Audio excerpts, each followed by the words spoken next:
Rusty. Yeah, but still, we can take them. They got a bigger line than we do, too. I don't think we have to worry about it, though. If Dean can hit Andy with a couple passes, we'll be in. Yeah, it works all right. Hey, you guys want to hear something? That depends on what it is. Well, this is too good to keep. The other night I was out with Susan Harper. Susan? Yeah. Oh, maybe I shouldn't have said anything. You're not going steady with her, are you? No. Oh, well, in that case, I stay at home from the library.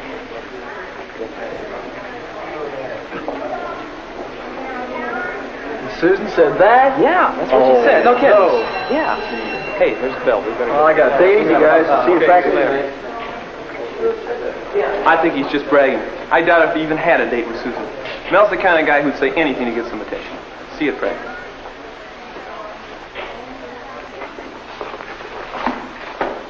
Let's see. I'll ask you some questions from the end of the chapter. Then you can ask me some. Okay. Ready? Why is force a vector quantity? Because it has both magnitude and direction. That's right. What instrument is normally used for measuring force? That's the next question, Dean. Susan, did you go out with Mel Stone? Why, no. Why? I just wondered. He gave me a ride home from the library the other night. That's all. I don't like him very much. He kept telling me about all the girls he'd been out with. Here, I think you better ask me the questions for a while. Okay.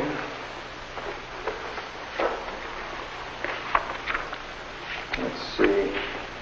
Well, here's one. Why don't you give me Newton's first law? Oh, I hope I can remember that. Page 80. You know you're boning up on the wrong thing, don't you? The test covers pages 70 to 80. That's what Miss Adams told us. Yeah, I know. That's what she told everybody. But I took the test second hour this morning. I can tell you what the questions really are. I suppose the honor system applies to everybody but you and me. Okay, I was just trying to do a friend a favor. Excuse me. I see Marilyn, and I want to give her back the pen I borrowed. Bye, Dean. Bye, Susan. Boy, she sure is a nice-looking girl. She's nice, period. Hey, Dean. How's football practice coming? We keep at it. Yeah, I was watching scrimmage the other day. You look real good. You know that long pass you threw? How long was that? 35 yards? I don't know. It might have been. Yeah, it might have been if Andy caught us. You know, I'm crazy about football. I always have been. I used to play it all the time when I was little. Only thing, I stayed little. But, you know, I never got over liking it. I'll bet I know those plays as well as you guys do. I mean, I watch them that close. It's very interesting.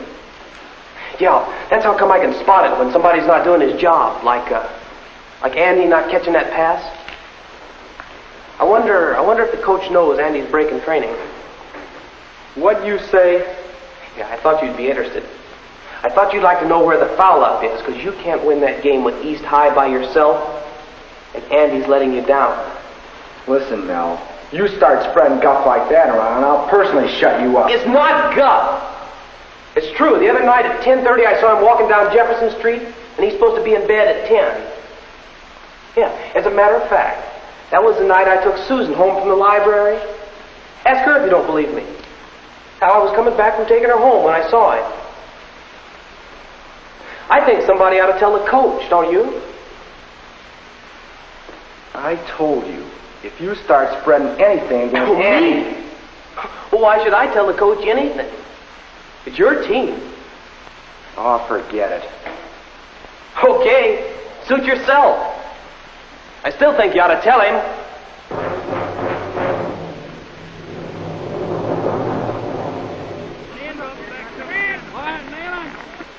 Go, gang.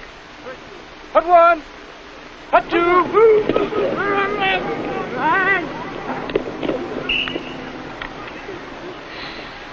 Take it easy, Andy. We'll get it next time. Okay.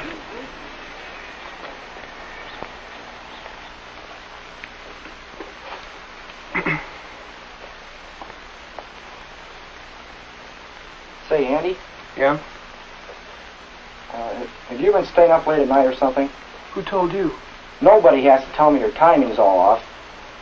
You act like you're all tired out or something. I get plenty of sleep.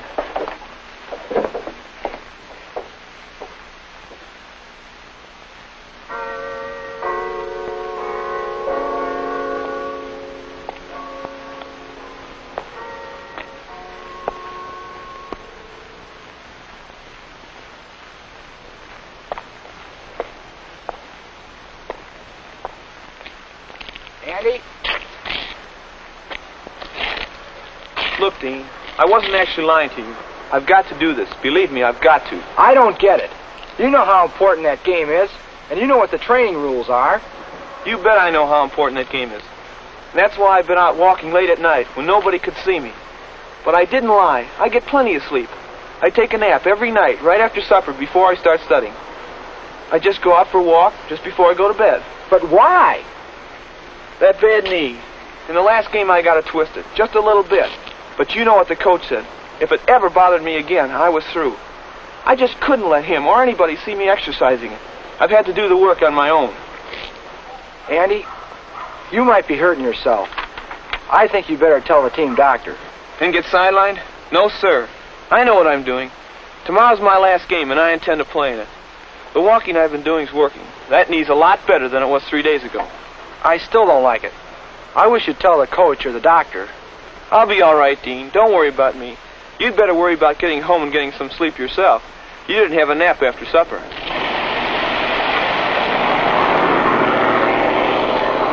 Wouldn't you know it? Mel Stone. Do you think he saw us?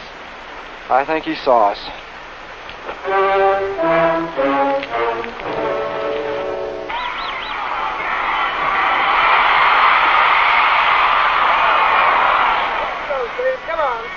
My, our All-American boys are getting clobbered. Pass interception and touchdown for East High by 6.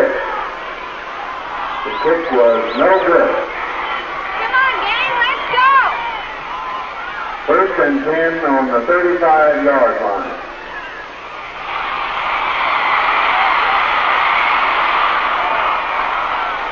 The ball carrier is Wilson, number 11. It's Andy. He's hurt. Get up, Andy! The injured player is Andy McGuire. Go. Come on. Is he hurt or just tired? I may have to ask that little question at the dance tonight.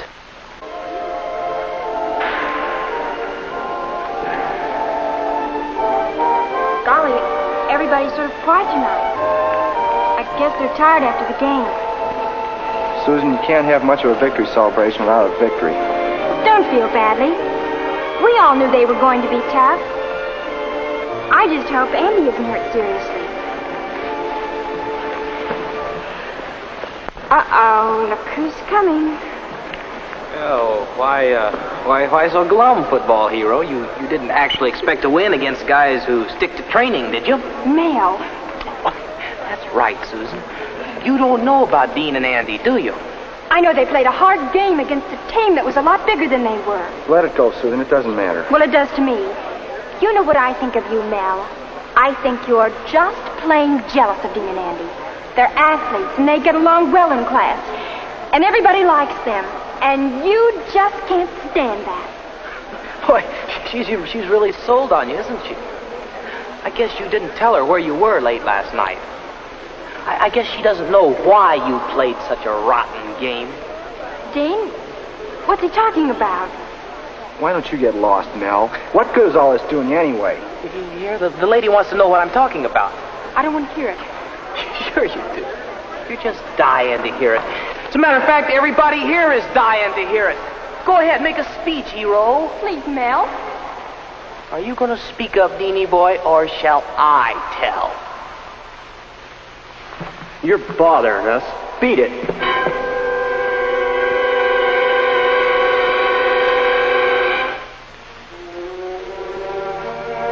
In almost every group you find him, the troublemaker, who hurts himself and the others around him. What makes a person like Mel act the way he does? Is the group ever at fault? How would you cope with someone like Mel in your group? Could you help him? What do you think?